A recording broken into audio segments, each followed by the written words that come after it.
How has Logan changed between season 1 and season 4? Hasn't changed at all.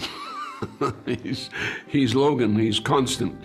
He is constant as a northern star. Man, you know, when I think back on being in that car rapping to the Beastie Boys, which I think was in November 2016, I want to say, when we shot the pilot, and the often harrowing journey that Kendall's been on since then, the magnitude of it is hard for me to grasp. Season 1, you know, he's like just this kind of floppy puppy dog, you know, trying to be in the game, but does not know how to play the game. I think Shiv at the beginning of season 1 is a very different kind of woman to who she is at the beginning of season 4. I think she's been challenged by what she thought was the right way to deal with her family, and probably, to be honest, actually was by not being involved in the family business, by having her own thing that's going on.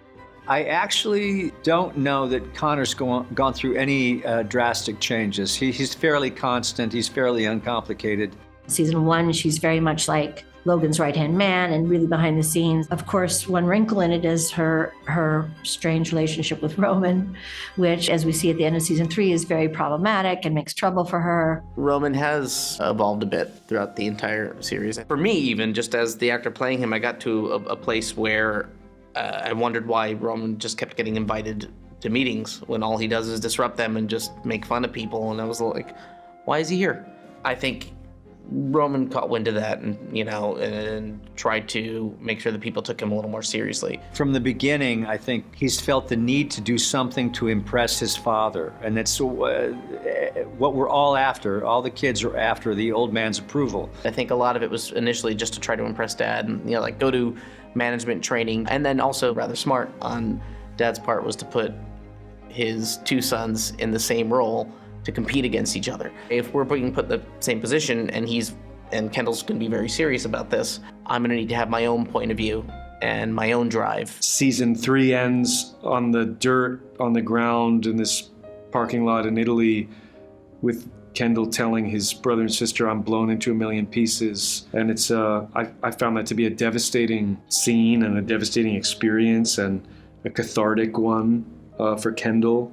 Now where he gets to in season 4, he's really got like a bit of a stature on a Greg level at least. And I feel like he's comfortable being in the rooms he used to be like totally uncomfortable and unsure of how to operate in. It's an evolution, you know, that I'm not really conscious of. I'm just following the writing and being sort of carried along by that current. It's been super, super incremental. And Jesse is very good about keeping all those little micro moments along the way and not skipping ahead too quickly to any of the next Greg progressions. As is with the Roys and with Waystar Royco, you're seduced by the power and the money and all of the family machinations, and so you get, you know, drawn back in. And so Shiv is facing that and those choices, I think, at the beginning of season 4. He's popping sunflower seeds in his mouth, and he's got a new zealotry and a new mission, you know, this sort of alliance he's formed with his brother and sister. He needs something to fill the void inside of him. First, he tried to fill it with substance abuse, and he's tried to fill it with ambition, and none of that has really worked so far. So, you know, I don't know how things are going to work out for him, but it's going to be rough. There are certain things that have affected him and certain emotional disturbances, but he's still on course, as Logan has always been for however many years he's been doing it.